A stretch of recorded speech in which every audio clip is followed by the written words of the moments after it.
Here. What's going on, everyone? Welcome. We are officially back. We are starting off covering the off season. We took a long break. We toured the world, moved up leagues, settled into new homes. Finally got back to saying to the kids, telling them that we love them. But we're back. We're back. It's fun.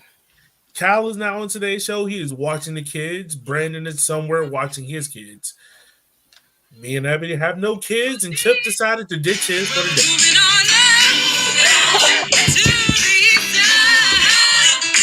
By the way, I just want to say the mother of that show is the mother of that show is the absolute worst person ever. She is the absolute villain of that show. Wow, that's how we're starting. Am I not lying? All right, no, you're not. You destroyed everything in the black community. Okay, but that's besides the point. Hey guys, this is your host as always, Elliot Barr. Joining me is a lady that's moved to another league, finally bullied the NWSL to drop their schedule and had some of the greatest memes this side of the Mississippi. It's Ebony. How are you doing, man? I had more memes if they were going to keep me waiting, but I'm good. I know. This is kind of early, though. I feel like NWSL usually wait till like mid-February, late March to drop it. Yeah, it's normally mid-February. They said that they were going to do better every year, so they beat that by a week. There you go. Hey, real quick, Nisa doesn't have theirs out yet. Damn. I think Nisa is still trying to figure out what teams to add first. Bro, the bar's in hell. What are we doing? Stop it. Well, it's funny, like the NWSL one's like so bad that it's a meme everywhere of like how bad they are about their schedule. Yeah, it is. Like, I think Meg will literally block you if you ask about the schedule, which is hilarious. And like most of them are like primary tenants too. Like you can't tell me SKC doesn't know like what their blackout dates are. It's like we have every date. We are the primary tenant. Well, Sporting is kind of Sporting. Kansas City Current. My bad. Yeah. Current now are good. Yeah, it was a mess. I fucking hate sharing stadiums with MLS squads where teams are third and fourth in line for dates. It's stupid. That's another pod. Another show for another day. Last but not least, introduced is the white hope of this podcast. Is the guy who just got a brand new stadium. Found his team is going up the USL Championship, leaving us like the white father he is after he has mixed kids and was like, I don't know how to explain this on my taxes. It's Chip. How are you doing, sir? I'm just glad a white man finally caught a break in this country. There you go. Because DEI is racist. Because DEI holds you back, Chip. It holds you back. Exactly, which is a great segue into our first segment, DEI. The menace of USL. Rise of the USL. Really sounds like Rise of the South. I'm just saying. Well, I'm just glad that now the entry question for any USL candidate is always going to be, so where were you on January 6th? In the affirmative sense, not the negative sense. So let me tell you the thing about that, yo. We should probably explain what we're talking about before everyone turns us off. But before we explain that, for everyone listening, watching, however you're getting this podcast, make sure you like, share, and subscribe on YouTube and on your favorite podcast. Make sure you share it. We're bringing you bi-weekly news. Make sure you go support us on Goals TV, our YouTube channel, Walking 90. Go support our other friends as well. League One on the Rocks, League One Updater, and it's another one I'm forgetting. League One Under the Sea. There we go. I was getting rusty, but I remember it. USL show sometimes. Yeah, USL show sometimes when they feel like it. When they're really the USL one when they post USL One content. Right. So let me explain this joke. So Rise of the USL made a very if you're a teacher, you're gonna understand this context when I say it, a very IEP-ish statement. And I asked him, I was like, where were you on January the 6th? And he responded, and I asked him, I just wanted to see what level racist you were. Now, the context of that joke and how funny it was is that it somehow merged to go from soccer Twitter to like regular Twitter, and I had regular people just laughing at it. Yeah. But it was fun. It was fun. I mean, I didn't realize like he had a whole ass like YouTube channel where the best part was he had some video called "What to Do If Your Team Goes Woke," and it was about like the rainbow flag. Like Oh, probably He's say absolutely like my hilarious. brother in Christ talking about him because he will not take it the same way that I mean it when I say that, but it's like I don't know, buddy. This ain't it. That man tried to rally the troops with 17 followers. I need all the content creators together. Get our red hats with Rise of the USL on, and we're gonna fight the woke. God damn it! Like, yo, that Someone Hulk get the Hogan me when he rattlesnakes. just brain prayed the N word, like that. This is what sums up this tweet. Well, Yogi, you said it. I can say it too. Okay. USL forward. Anyways, and again, this is all about a program that, by all accounts, is like super good. So it's Right. the opportunity for people from communities that aren't traditionally represented in U.S. soccer coaching to have the opportunity to coach with USL 1 and USL Championship teams. So the teams this year are Greenville, Madison, Richmond, Oakland, and Sacramento. Yes. I'm not gonna lie, it felt hella good as a Richmond person being mentioned in that because I was like, please tell me Richmond is doing something. Please tell me. Like, Right. I need to beat the Confederacy allegations Well, that we have in this city. Conversely, it's like I would have loved some free coaching in Omaha, but ultimately it's a real cool program. It's the opportunity Yeah. for people to come in, get experience with head coaching staffs that will hopefully help them get either assistant or full-time coaching jobs in USL or USL 1 or USL Championship full-time. Or USLW or Super, because there are Right. some women coaches in there as well Mhm. who are also in those markets where there's Super League or W League, Mhm. either starting or continuing. Yeah, which ultimately, again, super awesome program. And if you think that's dumb, just block us. Right. I don't understand how you're threatened by a person of color getting a job. Like, Well, it's not even a job. It's used to tell us, right? an No, I'm internship. just saying, like, they used to get pissed at us for not having a job, and now we're trying to get jobs, and they're mad at us for getting jobs. It's so wild. I mean, just to see some of the team. So for one, some of the teams that are coming out to be the pilot teams for this for USL Forward are really rich in these communities that represent a lot of non-white fans. So just to be very frank, so like Oakland, Richmond, like and then even the Greenville area, like I'm hoping that this succeeds so that we can go into year 2 and either continue it in these markets or they move them to 5 different markets and people go, this is the blueprint, this is what we learned from it, and those that were once in this program are now the ones hosting more people. So I don't see anything but positivity from it. It's what, one month or so, 1 or 2 months feels like. Yeah. I mean, 2 of them are homegrown residents, so they're already in the cities in which they do it. So they're already connected to the club. Right. Like Julie Carlson is working with the women's team in Greenville. She's going to be starting working with the men's team. I'm pretty sure that's going to be longer than a month. She's probably just getting training in one particular job for a month, and then it goes on from there. Same thing with Lauren Hutchinson here in Richmond. She's already working with a lot of the players here.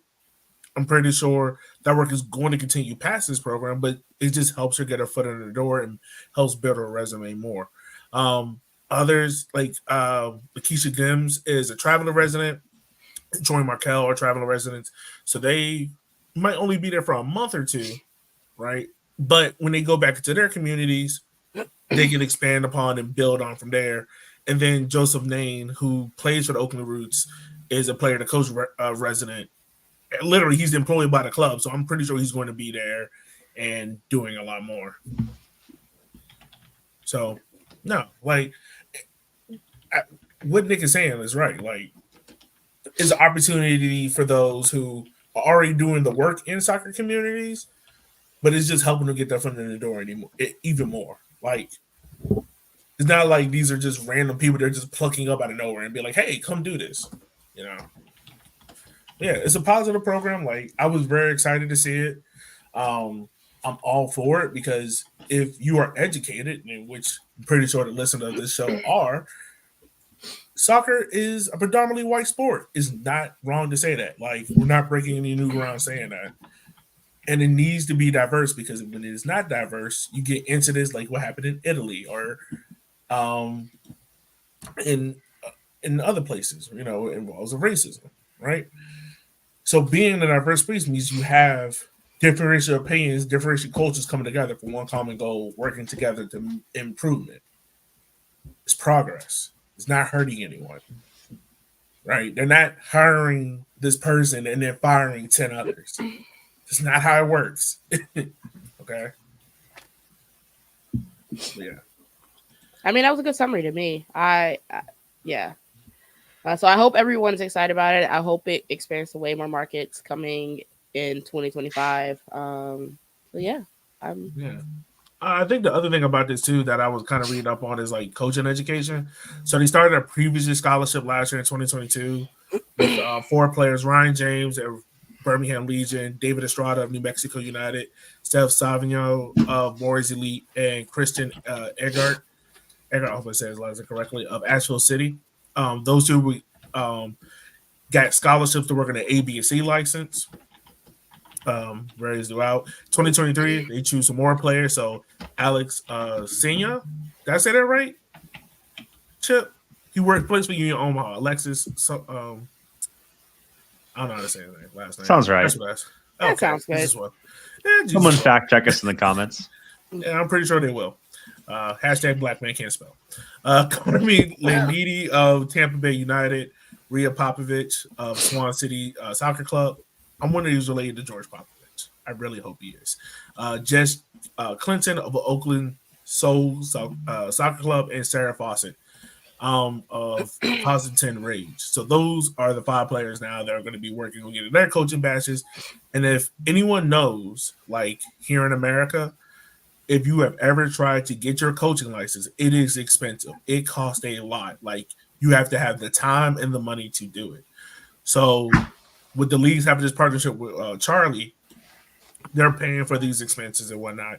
And that's really good to see because I think like if we get more players into this and kind of build up this grassroots of them coaching the game, and also on the flip side of like trying to matriculate them, I'm pretty sure there's a route as well of having them be referees.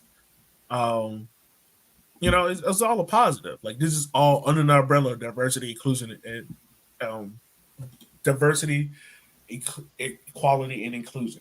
There you go, I said it right. And it doesn't hurt anyone. It doesn't hurt anyone at all. So yeah, it's positives. So the next thing, I don't know, like there was no real way to transition from that, but because he said it's a all real the way. right words. Don't be a walking bigot or racist. Like, don't be. I mean, And yeah, don't be surprised when people call you out on your shit. Like, I will say this, and I understand some people don't know me from a can of paint. I get that. But one thing you will know about me, if you're a bigot or a racist, I will call you out on your stuff. That's how it is. Jesus well. But transitioning from can land this. I can make this transition. Okay. There you so go. I think, do it. So Omaha also got themselves in a little bit of a brouhaha online today about diversity, equity, inclusion, but you'll never guess why. It was because somebody on Twitter was complaining about their new stadium because they said a DEI guy is going to run the construction of this. And it's like, what the fuck are you talking about? But other news, Union Omaha announced a new stadium today. Oh my God, a black person's building. However could this hurt us? So that was literally someone's comment. They were like, Omaha's a DEI team. It's like, the fuck are you talking about? Omaha is getting a new stadium. I'm sorry. It's just I don't know. I don't know. It's just funny. Like, you're upset because a club is like, huh? It was such a weird thing because We're Omaha gonna hire a person of color. We're gonna hire a woman. And that was the thing. It wasn't even about that. Omaha did hire a woman GM. So kudos to Omaha. I did see that. That was a very good get. It seems like she was very tapped into the community too. Yeah, but a lot of people were happy about it. Yeah, but it's like that wasn't what it was about. It was about like the stadium construction. They felt the need to bring up like DEI and Omaha. And it's like, what the fuck are you talking about? But anyway, so Omaha announced a new stadium. Thanks again to Marty and Gary for inviting us today. I was able to attend on the behalf of Walking 90 Pod to go down there. Super cool. Hung out with some of the cool supporters today. Shout out to Ed and Aaron. Yeah, super cool. The mayor spoke. Somebody from the state legislator who sponsored the bill spoke, as well as the president of the Omaha Chamber of Commerce. Overwhelmingly seemed to be a very popular project. You can find the thread on our Twitter, our X, depending on what you want to say. But it's going to be a 7,000 person stadium located on the edge of North Downtown right now in a grass field. And the coolest thing about it, too, is not only is it a new stadium, but no new surface parking. It could be right on the streetcar line. And it is going to be done in time for 2026. And all of the fans in League One are going to have to find some new material because you can't make fun of us for doing baseball fields anymore. So I have a question. Why is it only 7,000? Because we're watching this happen right now in another league. Kansas City Current only built an 11,000 seat stadium and they sold it out. So now they can't even get new season ticket holders because it's all sold out. So why would you limit yourself with that amount? Because now they have to expand. I see your hand, Yogi. I will get to you in a second, sir. I can answer this question for you. Yeah, but they have to put in more permits to expand further, which is going to just, who knows how long that's going to take, when you could have just started high and then worked and actually did the work to make sure that you could fill it for a season. If you like, say you capped out at 11, well, if you built a 20,000 seat stadium, well, now you have room to work. Now, because right now they're just patting themselves on the back that, oh, we filled our stadium. Well, it was 11,000 and you were capacity at 11,000. Right. That's no fun. Yeah. So why not put that bar at even 10,000? Because doesn't the leagues have like a minimum that you have to have so that you can be in a certain like division? Yes, they do, but I think it's for Union Omaha's case, it's a lot easier to go with 7,000 and build up from it than starting out like, hey, we got 14,000, and well, then I wouldn't even want you to go 14,000, 10,000. Okay, yeah, you go 10, and I understand what you're saying, but if the 10 doesn't sell out, right, then it's a lot harder to sell. Be like, hey, we want to expand more, or we want to go up more.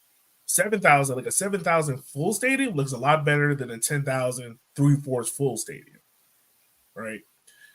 Also, on top of that, with like using Kansas City Current, like they're in the top level of NWSL, right? So they're the major women's soccer league. Having them a part of it, like having them have a stadium with 11,000, is going to be a lot easier sell than a third tier USL champion, a League One team, right? Yeah, but that leads into the you can't grow because you were already at 11,000 and then you built an 11,000 seat stadium. So did he build plans in the stadium to expand?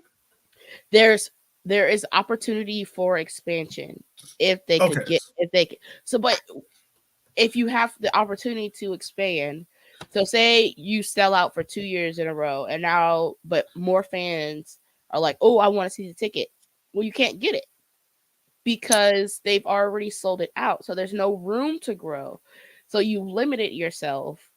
Like you were already at 11. You were already at 11,000 when you were at Sporting. Why would you? That's not probably yes, but on the flip side of it, but Omaha was hitting the same mark like in League One, correct? Yeah. Weren't they already at the like one of the highest attendances in? Yeah, League I want to say they were probably right at like 6,000. No, because Richmond was at 5. Richmond was 5. We led the league in attendance last year. Our only trophy. I want to say Union Omaha was like at 3. Maybe. No. I want to say so. Yeah, they were higher than us. I know that. They weren't higher than us. No, they weren't higher than you last year, but they'll like, grow. Like I'm saying, like this team will grow, right? They'll grow into that 7,000 seat stadium. It'll probably be there for like 2 years, maybe 3 years, and then there's plans to expand. Like it's easier to say like, hey, like we can go in here with a 7,000 stadium, and then over the course of 10 years, you start to expand and build. It's kind of like what, like if you look in England, like Wrexham, right? Like they have that stadium there. They tore down the cop to kind of rebuild it back up, but it's taking time to do it, right? I Like just they're feel gonna like sell out the stadium still, but even that increases demand because now, like, oh, I can't get a season ticket, right? That doesn't mean like I'm not going to be less interested in it. That means like even think about it, even like with Green Bay fans, like Green Bay fans have to wait years to get on that season ticket list, right? But that doesn't mean I'm going to stop not trying to be a season ticket holder because if I can get there and kind of chip my way and get in the line. well, I just think that I think it's very limiting to yourself because look at all the competitions that's coming to the United States from 2024, like this year, to 2027. 2027 because Olympics are in LA for 2028.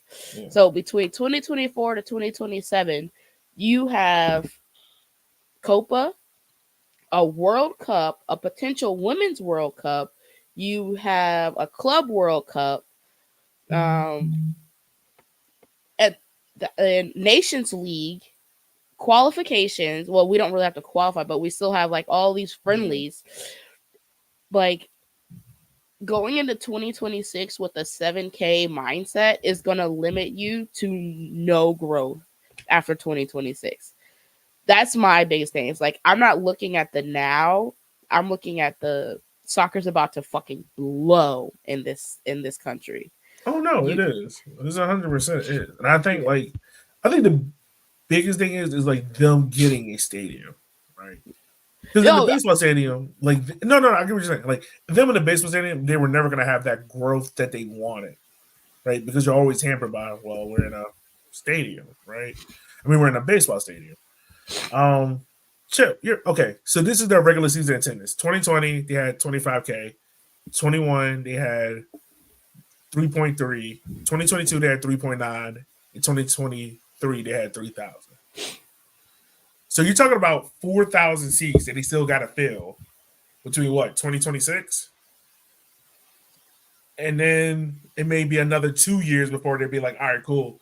We're going to build. Because when I looked at it, it's kind of like a U shape. So they might be like, all right, now we're going to build on the south end. I don't know the directions of it, but we're going to build on the south end and we're going to build a 3,000 seater there. So now you raise it up to 10K, right? Yes. So the stadium has room for expansion. That's my problem, though. Is I feel like you wanted to already have 10K and be like, yo, I'm putting my big ground. This is what I got. Right. Stand on business. Stand on business. Start at 10K and then expand from there. Oh, Chip, your mic is off. But the problem that's my biggest thing. Also, the U shape is becoming very popular in a lot of new stadiums. It's so because I would say it gives you the best. Well, the shape of the stadium gives you the best overall like acoustics. Like you build your supporter section in, and you kind of build around that, and then but the shape of itself keeps all the noise in. Like it only goes out of one side.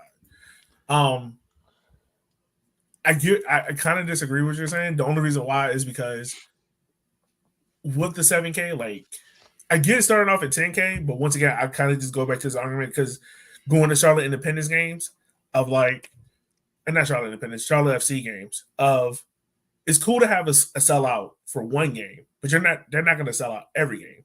And they got 6 of the stadiums that are topped off, right? Where if you got 7K and you can sell that out consistently, 6.5, 6,000, like that's looking a lot more fuller than having, 5,000 at a 10K stadium that's empty. Plus, if you're a front office, then you can start walking up the price. Yeah. Because you're at demand. So it's like, well, we might as well walk up price. So this is a 2-tiered question. So one, yes, it is less attendance, or it is a lot more seats than we currently fill. So the first part of that, I would say, is right now, if you've ever been to Union Omaha Stadium, it's like in a cornfield and like the most inaccessible part of town. From my house, it takes like 35 minutes to get there. It is in the middle of nowhere. There is nothing out there. Like the nearest bar is like 2 miles away. It's like in the middle of a subdivision. So most people who I talk to, and I talk to a lot of people at Union Omaha who say, well, I want to go, but I don't want to go out there. And so that's like, I think the big problem. And of course you'll have some people that live out west who don't want to drive downtown for whatever reason. And that's fine. But I think net, you're going to get so many more people who want to go downtown. And in this site, it's going to be in a large business district. So, and these are words for Omaha fans more than anybody, but the retail footprint that they're building out there is the same size as the Capital District, which is this giant district that gets full for the College World Series. It's 100,000 square feet. It's giant. So then they're going to be on the streetcar line. They're going to be on the ORBT line, which is our massive transit line.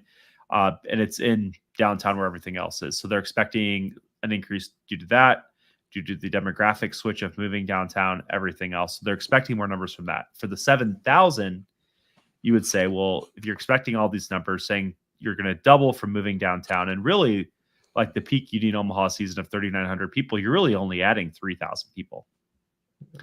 To that, at the moment, there's no state money involved. There's this project. There is And not. that's the goddamn key. Yeah, there's no state money. One of the mechanisms they want to use to fund the stadium, which is the ability for arenas to charge a a sales tax surcharge within like 500 feet of the entryway of the stadium. That's not passed yet, which will help fund the stadium. There's a bill still to fund the stadium and the project at the state legislature, as well as the fact that they have not approved any TIF, which is tax increment financing for the stadium yet. And so I think for 7,000, they're probably aiming low. And if they get a lot of renewed interest in season tickets, a lot of interest in tickets in general, as well as some of that money coming in from other sources, that 7,000 probably goes up. I think the team just wanted to announce the stadium, break ground, and everything else. And I think they're kind of hoping that that momentum kind of carries them forward. And, if they announce all of a sudden, oh, we're going to do 8,000 or 9,000 or 10,000, that's not nearly as big of an announcement as we're building a stadium. Yeah. And so if they can get the funding, they can build it bigger. And then I'm sure they have until you break ground and start pouring footings. I mean, you could do whatever the hell you want, right? And I think the city is really interested in this plan. And I don't think there's going to be any obstacles at City Hall to get it done. Like they could pretty much probably do whatever they want out there, and the city's gonna be like, yep, rubber stamp, let's go. Yeah, pretty much. So now what that gives us, I think Chattanooga has their own stadium, Tormenta, Union's gonna have their own, Madison has their own, Richmond has their own. Well, I think the big thing too is it's a do we difference. consider NoCo's their own? Is NoCo's their own? Well, NoCo's their own more than Richmond and Madison's is, because the people who own NoCo own that stadium. Yeah. Madison and Richmond are both long-term leases from the city. We just paid our $1 this month too. Well, right. But yeah, I think $1 for the year. Yeah, yours is more or less yours. Madison's, I think that they are the technical language would be for Madison that Big Top Sports Entertainment, which is the parent company of Forward Madison, is the company leased by the city to operate. And I don't know exactly what funds they owe back to the Madison, or if Madison gets a cut, or whatever the hell is going on over there is happening. But yeah, there's 3: NoCo, Omaha, Chat, Lexington, 4 fully, so call it 4.5 teams. 4.5 teams have their own stadium that they own and operate and run, and can set concession prices and whatever. Yeah. Which again, then you get into the weird territory of concessioneering and everything else, which is a different discussion. And what the hell are you eating? I think it's an ice cream sandwich. Pork chop. Oh.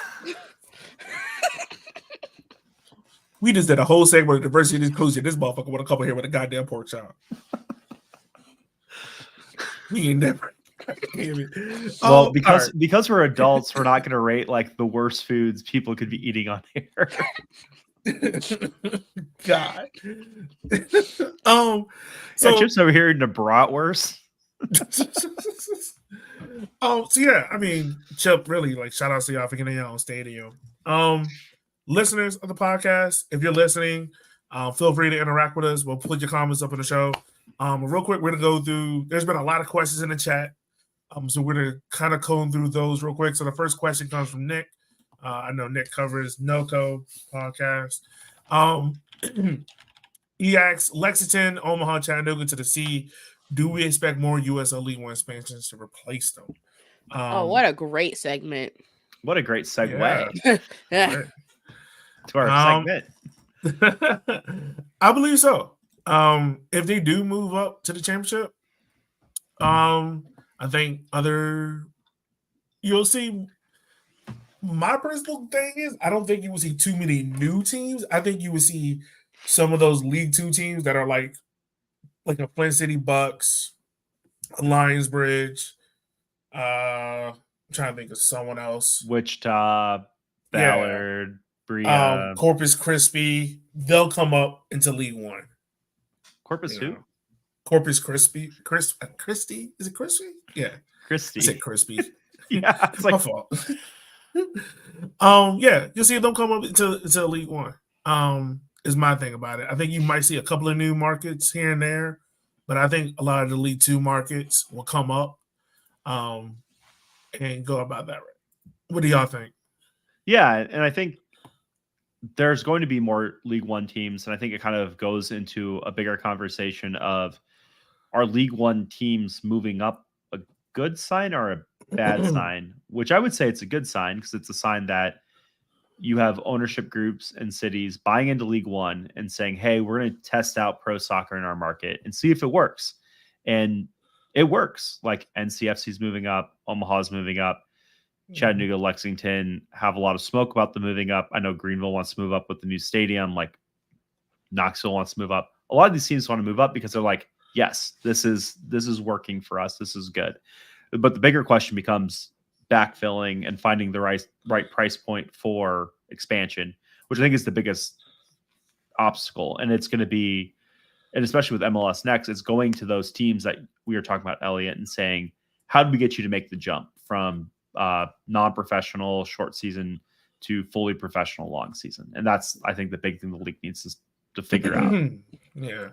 So I also think that more teams will be willing to come into League One, because if you read the Brooklyn article, was it Brooklyn, where they said they approached both MLS Next Pro and League One, and they said that they got more freedom with like their brand and what they wanted to do with League One. So we'll see how successful they are come 2025, but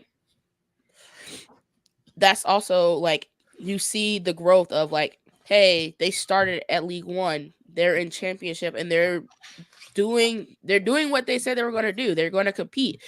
I think it's really going to come down to what NCFC does over the next couple seasons for people to be like, that's the model of coming in at the lower league, establishing what you want and how you want to play and how you want to run your squad. And then if you don't think you can make it into championship, fine. There's very good success in League One, but if you think you can make that jump, we've seen that it's possible, because NCFC will be doing, it's done it. Omaha's potentially going to be doing it. Well, not potentially. There's like all but officially. Yeah.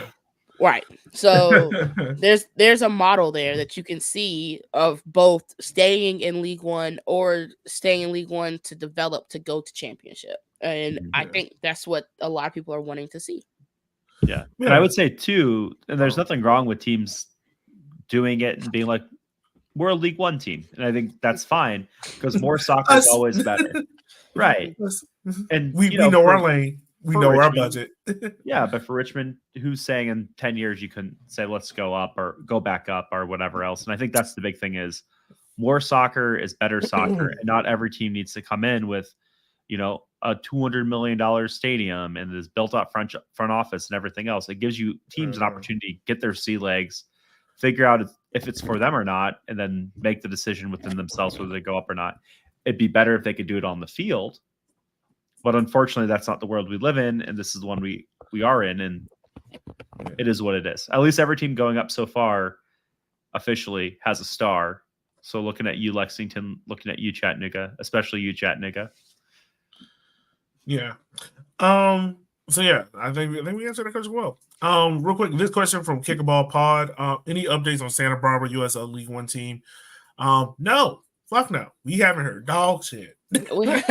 After that one interview where they're like, we're gonna come in when we're like, we feel like we're at the best moment too, and at first that was like 2024, and clearly that's not that right now. So hopefully we'll see more news down the line. Hopefully they come in 2025. Hopefully they're not just fucking with us. So Yeah. I think at this point, from my understanding, they need both a primary owner and a stadium. So it's kind of like not looking great. Most of these teams that like tentatively get announced, like New Hampshire, Vermont, they have one or the other, either a owner or a stadium, and now they're missing both. So it's like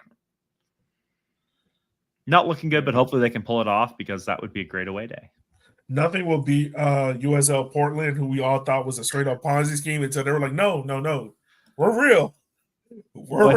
I think the joke we made about them that was really funny was watch them come in, say we're going to be a USL 1 team, and then just go MLS Next Pro.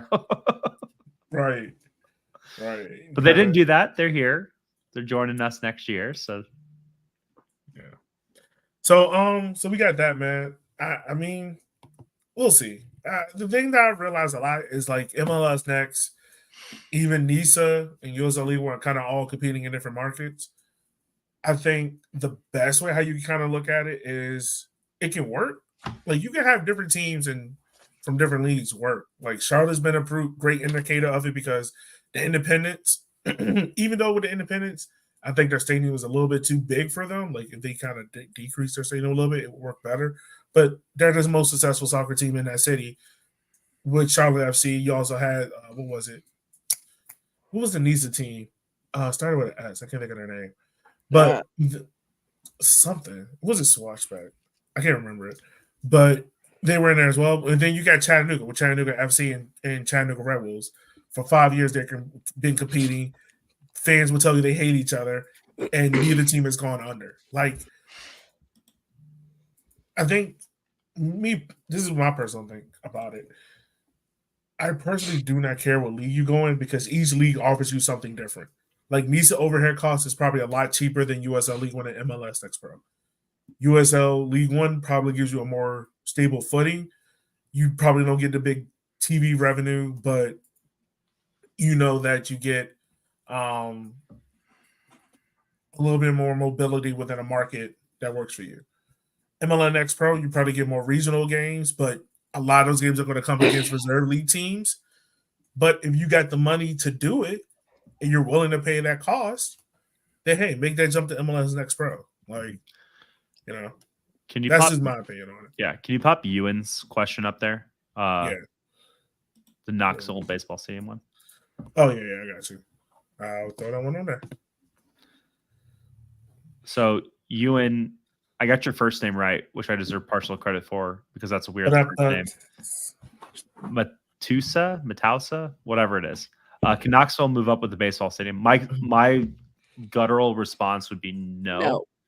Because I think right now to move up to championship, they want you to have a soccer-specific stadium, or at least like a mixed-use stadium that's soccer-friendly, so non-baseball, and be established. So I would say... Don't they play right now at Tennessee's girls' soccer stadium? But they're moving to the baseball stadium.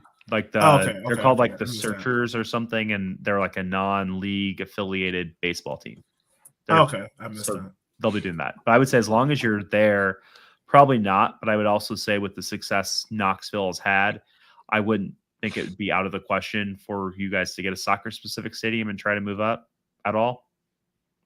So temporary roadblock for long-term success in the baseball stadium. One question from Nick. what a bump to see increased attendance. We won't know that until we see what NCFC does, but that also depends on community and how much outreach you do. Like that increased attendance could happen in League One, but you just have to have the right community and the right people active in the community. Yeah. Now, I do think there will be a small bump just because it is technically D1, so it's going to be a higher product on the field. Whatever you like, they're pretty. Even the worst team in championship could will lose in League One. So we'll see. Like I said, I think NCFC is going to be the playbook of it's what people are going to be watching the most over the next 2 or 3 seasons, just to see what they do and how they do, and and that'll help people decide if they're going to jump from League 2 to League 1 so that they can jump to championship, or from championship to League 1, League 1 to championship. Just, because that opportunity is there and there's someone actively doing it. And I think North Carolina is also a great test case too, because like in Omaha's example, if they move up, they're also moving downtown. And I don't know where this number came from, and it would be impossible for Omaha to do it, but in the press conference, they said today that teams moving from suburb fields to downtown fields experience a 3 to 4x in attendance, which would be impossible in a 7,000 person stadium for Omaha. But it'll be interesting to see, like you said, if NCFC sees a bump, just staying in the same stadium and just moving up. Well, I think they also do want to build a stadium in what we call downtown South, or what they're dubbing as downtown South, because they already have the land. But if there is a bump, it's gonna be a bump of them actually getting out into the community like they should have been. This is a very important question, and it's always bone-in, because bone-in just tastes better. I don't know how to explain it, but bone-in pork chops, yes. Yeah, bone-in, thick cut, cooked to 145 or 150. What the fuck are we talking about? I'm sorry, I Pork zoned chops, out. Elliot. Keep Oh up. my God. Keep fucking up, man. Let's go. I'm sorry. My ADHD kicked in for a second. All I heard was bone in. I'm sorry. It was on the screen. But also on the same question for Alex, El Paso, New Mexico, and Memphis playing baseball stadiums. They also did that when they first jumped. So I think in the future, it's probably going to be more of, if you want to move up or want to be a new team, you need to come in with everything perfect, because the baseball stadium, once you're in there, you're kind of in there. And they made Reno fold over it. So it's kind of crazy that El Paso and Memphis, well, in fairness, New Mexico and Memphis both have a stadium coming. El Paso is the only one I think that's still just kind of hanging out with no plans to build a soccer specific stadium. But I think El Paso is also good because they're making their baseball stadium work. It's weird. I think they're making it work and they're getting good attendance in. So it's not a thing of we're not barely getting anyone in here, So maybe that's the thing there. Yeah. That's probably the thing. Real quick, I got a trivia question for y'all. I want to see if y'all get it right. Can you name the 5 teams since League One's inception that have had a former academy player play for them? Oh, Union Omaha's one. Okay. A former NCFC, because we had all the children. 1,000, half the team. Richmond's had a few, right? Yeah. Madison had that Tamika kid. Are we counting him? I don't know if he ever played. He doesn't count. Oh, well, Kyle just dropped the answer in the chat. Yeah. Tormenta makes sense. So I was literally yes, that makes sense for Tormenta. I didn't think about Tucson. I was going to go El Paso. So according to Transfermarkt, it's Richmond that has had 3 former academy players: Union Omaha, Tormenta, Charlotte, and Chattanooga. Chattanooga. None of that sounds correct at all. I do remember because Chattanooga had the Park City kid. Yeah, and Omaha had some injuries, so we signed an academy kid. And he played the next day, and then we signed the other kid who didn't play to a long-term contract. How is We Cal need to- watching the show? Ain't he supposed to be watching the kids? Cal, tell them kids to hold the camera and microphone. Get on this podcast. I think it should count. By the way, does Diallo or Luke Phillips with Lexington count? I think it should count. Get the youngins in how you can. Once again, I don't know It how counts. Transfer Mark is counting academy players because if you want to be technical, like Richmond probably leads everyone because we played 7 kids at one point. No. We lead. NCFC leads. Ma'am, y'all Your did whole not play team. a kid last year. Yes, Y'all we played grown- did. Y'all Nick- played grown adults on the field. Nick was playing until he got injured. What are you Their talking nickname was We're not hearing this erasure. Their nickname was Okay. 2 Pube FC. That was year 1. Last year, this team had Rafa Michigan on the bench because they had too many grown adults. I don't want to hear that BS. Look, it's not my fault. But we also had freaking what is his name? Pop. We had academy kids on the field. Pop not so much. We don't talk about him. But Well, he was there. He was there in spirit and not dressed. But Tell Sterling to hold the camera.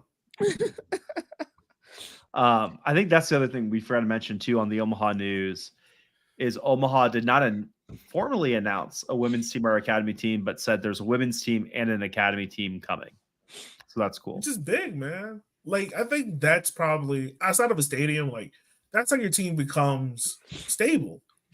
Right. Like with that, the women's team, I'm not going to include that in it because that in itself should be its own separate team. Like the women's team should have their own academy system as well. But for the men's side of it, like having a stadium and having an academy team, so like you can have young players come through, they can get meaningful minutes and then make their way up to the first team. Mhm. Like that's how you make yourself.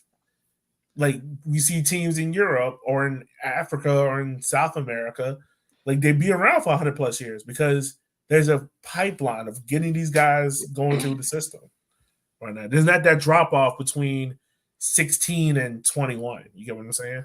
Mhm. Yeah, but that's cool though. What are y'all gonna call them? The baby owls? Like what is the nickname of a baby owl? Let me see. Owlet. Oh. It's an outlet. Because Outlet? Owlet. yeah. So one of Chuck's baby books, it is like the baby. What's the name for all the baby animals? And it's real fun because we go through and make the sounds. Which And I'm not gonna lie, an owlet look like a cotton ball yeah, with 2 seeds in it. yeah.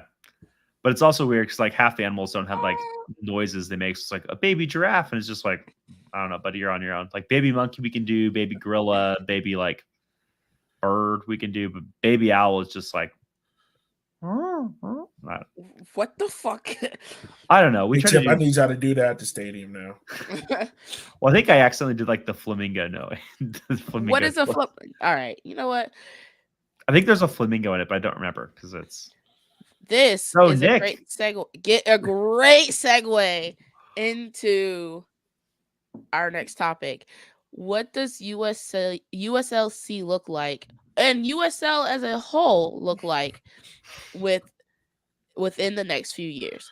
Because we have teams moving up, we have new teams joining, and as you mentioned, it seems like USL Championship is getting a little too crowded. There's a lot of teams with nowhere to put them because then imbalance comes in, and what do we do? What do we do? We create an in-season tournament with the. I'm sorry, that's the wrong thing. no.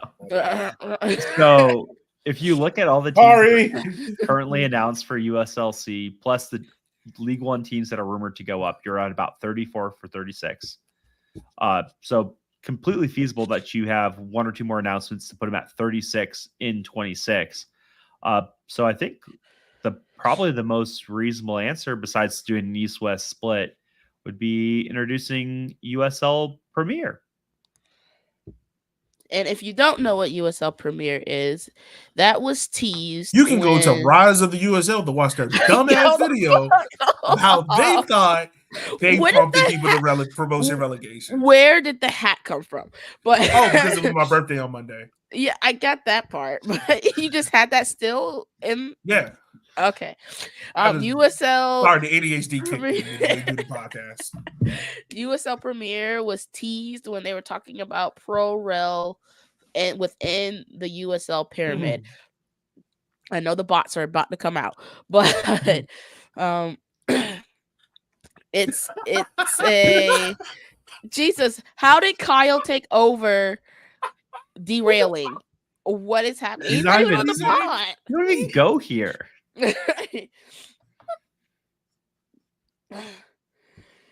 Golly. So They're calling that man an industry plant. jokes on you, John. The league doesn't watch any content by any creators because they hate fun. But Oh man. it was tasked to be the new D1.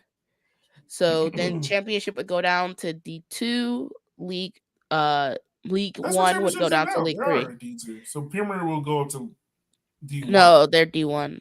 No, you're right. Championships Right, right. D2. Yeah. D2. So it'd be the new D1 to rival MLS and then, championship, and to structure like it will look what if you were to look at like an England model of pyramids, Premier, Championship, League 1, League 2, things like that. So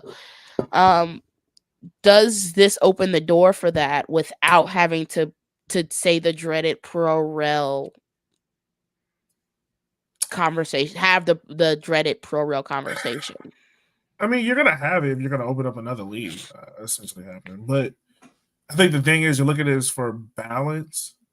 Like I know a lot of people look at League One and be like, "Oh, it's very small. They need to add more," which is true. Like, I think the thing is, I think the C is probably too lopsided. Like if you're comparing the C to League One, it's very like lopsided in terms of competing teams. Well, League you have like One has 12, and then they're adding 4 over the next couple of years. Yeah, so it would be 16. So then if you take the championship and just slice it in half, what would it be? 16 and 16?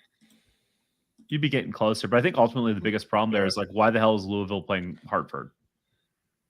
Or better yet, why is Las Vegas Lights playing Phoenix? Right. Why are they playing Monterey Bay? And it's like you can really, it's pretty, we did in the pre-show talk, and it's really easy to kind of like quickly circle 12 to 16 teams in USL Championship that are a lot better than the other teams in USL Championship. Be like, well, that could be its own national league, and that would probably be a really good league, and the rest of them can sit somewhere else.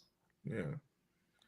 Which, again, I think is fine. It's just the fact that you have some teams that are investing super heavily into their teams and facilities and everything else, and you have some teams that aren't. And, creating a new first division is probably not the worst thing in the world. And, maybe you have, wouldn't that be a kick in the shins if USL Premier and USL Championship had promotion relegation and League One just was in League One? Right. Oh, that'd be kind of hilarious. I mean, I could see like some teams go like, well, I'm not paying these fees if I'm not gonna get into Premier. Like Kyle said, with self-relegation, I'm gonna go down to League One, where my guys will know they can compete and try to win a championship, because we're already not doing it in Championship, and you're not gonna give me the opportunity to do it in Premier. I still stand by my argument that Rio Grande Valley used the bitch way how to go out, and they literally could have came down to League One and did the Tucson thing of being like, let's go down to League One and just San Diego Loyal. You could have done the same thing. You could have come down to League One. Those fans were going to stay with you regardless. They weren't going to go to fucking San Diego San Fran, whatever city it's in. They weren't going to go to RoboCop FC. Right. And now that you forced their hand to do it, they took the cheap way out, though. And yeah. But, I mean, obviously, I would love to see Vegas versus Forward in League One. That would be hilarious. $10 on the cow shitting on the field. The cow or the goat? Which one? That would be my heart. That would be right here. Man. Like, There's a few championship teams that will serve better coming out of League One. Same thing. There's some League One teams that would do better going up to the championship just because they're expanding and getting better. It just all depends, man. Charleston should have came down years ago. Not gonna lie. They should have, but now they're in a better spot. They're in a better place. They're in a now. better spot now. Hartford, that one hurts, but I like. Yeah. Those fans are gonna follow you. So even if you do stuff relegate down to League One, they're gonna hate it, obviously, but they're gonna still show up. Like, yeah, but I mean, we have prime examples of self-relegation probably being the best thing for teams like Richmond and NCFC. Like, I need people to remember in 2018, Richmond was the worst team in the championship. Like, we were bad. And if we would have stayed in the championship in 2019, Richmond would have folded. Like, that's how bad the books were. NCFC had to drop down to get their books straight. Tucson, who was in League One, had to drop down to League Two to get their books straight. Like, there's nothing wrong with self-relegation. Right. OKC Energy should come into League One. Like, they should. Like, it's okay to stay in League One for a couple of years, get your books right, because the overhead cost isn't going to kill you. Right? Like, I think about it like this. Like, if you're in USL Championship, the top end players are probably bench warmers or rotational players on MLS squads. Right? In USL League One, the best players are probably bench players on USL Championship teams or rotational players. So the cost is going to be a lot cheaper.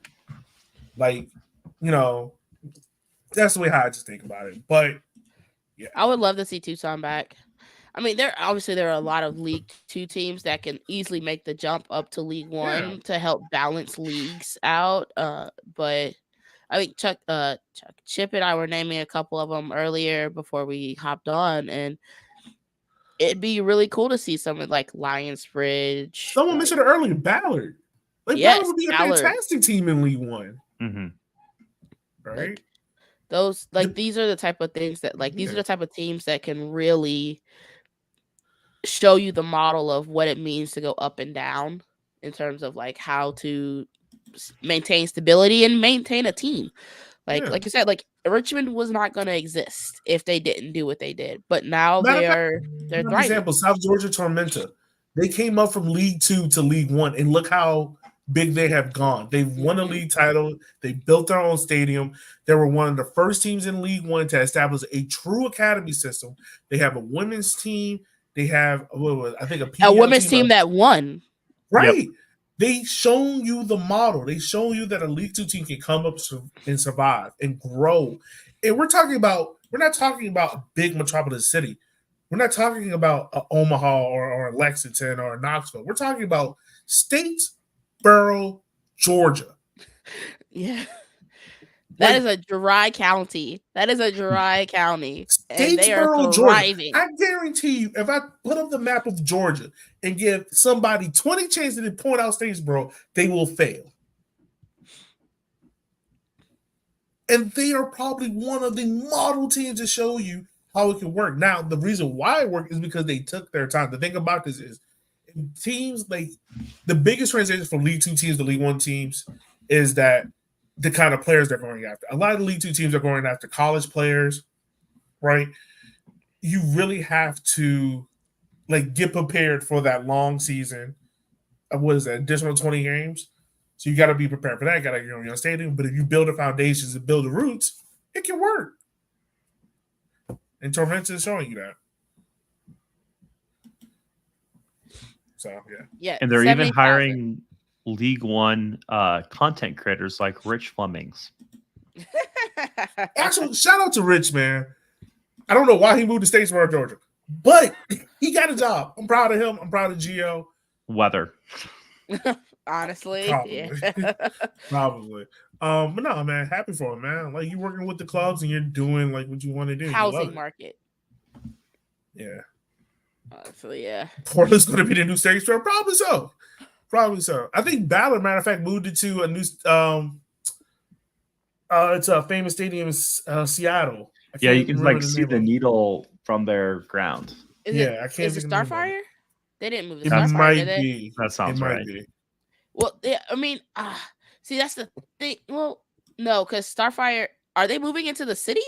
Because Starfire I is think like it's right. temporary. Oh, okay. Like They're I was doing like, some renovation.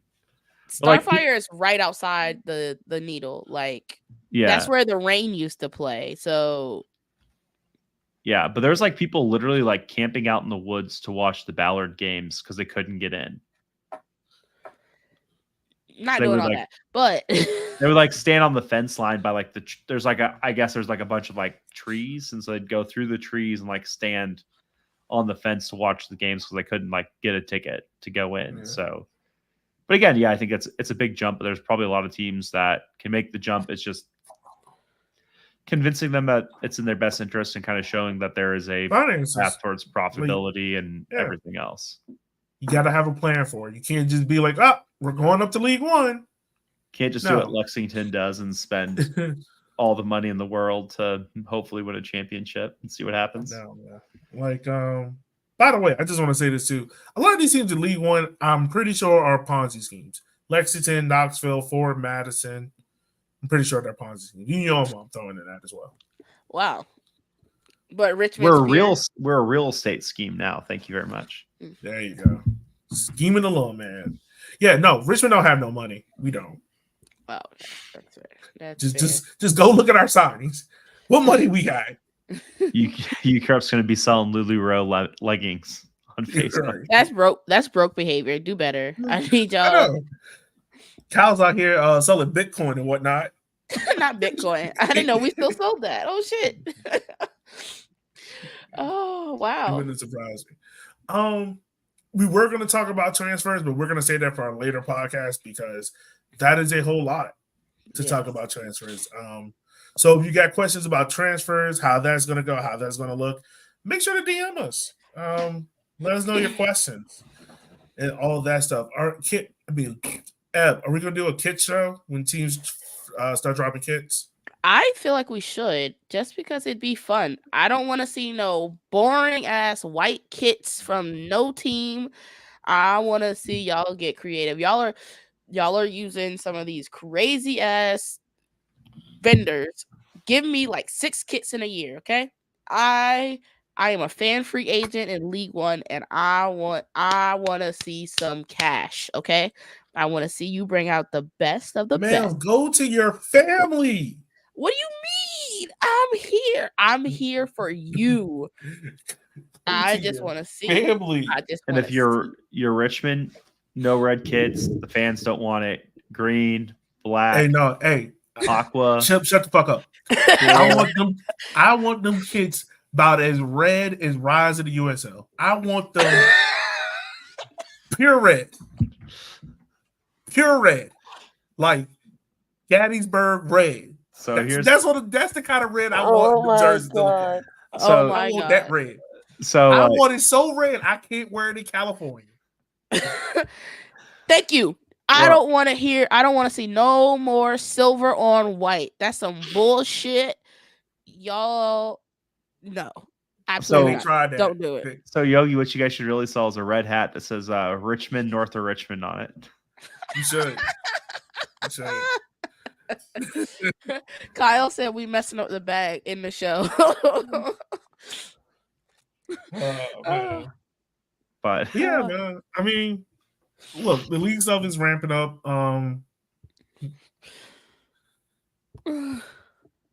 Hey, I ain't gonna lie, I was so pissed we didn't win the Witherspoon because that was the only thing I was looking forward to the last year. And then we didn't win it. I was like, well, what the fuck is the point of us losing? I was so pissed. But whatever. Yeah, man. But we just wanted to do an update show, talk about all that stuff. Mainly, we want to talk about Union Homa getting a new stadium and the diversity and inclusion, USL Forwards promoting and all that stuff. So I'm pretty sure we're gonna have more shows coming out now. But as you know, USL news is very slow. But we're getting it out there to you. So with that being said, as always, don't forget, if you're liking this show, if you love my jokes, if you love Eb being a stepfather who conveniently come back to get milk, if you love Chip, remembering that he is now moving down to the suburbs, moving down to downtown because he has money. Cal supporting his kids and his drug Ponzi scheme. And Brandon, whenever he decides to come, you know what? We need to put out I need an an APB Amber on Alert for Brandon. Brandon. We need to put out an Amber Alert on Brandon. That's our next show graphic. It's just like Brandon on a milk A carton. milk carton, yeah. Especially if we have Alex on to talk transfers. It's just like, hey, here's the bet. We should just introduce Alex as Brandon and just like not say anything. We should 100%. Just be like, hey, just put your thing as Brandon. Just don't say anything. Don't say Like, a hey, word. Brandon's back, and just go from there. Just Like Brandon, like this is Brandon's variant that we pulled from another universe. yeah, it's just there. I don't know. It's Brandon. This is Brandon if he was committed to the show. Good night. Good night. Good night. And also, though, folks, as always, we want to say thank you for taking the time of your day for listening to our show, because without you, we couldn't do this. Hope you're enjoying yourself. Hope you're having a great new year. Remember, you're amazing. Enjoy yourself. Don't be too hard on yourself. And fuck Rise of USL.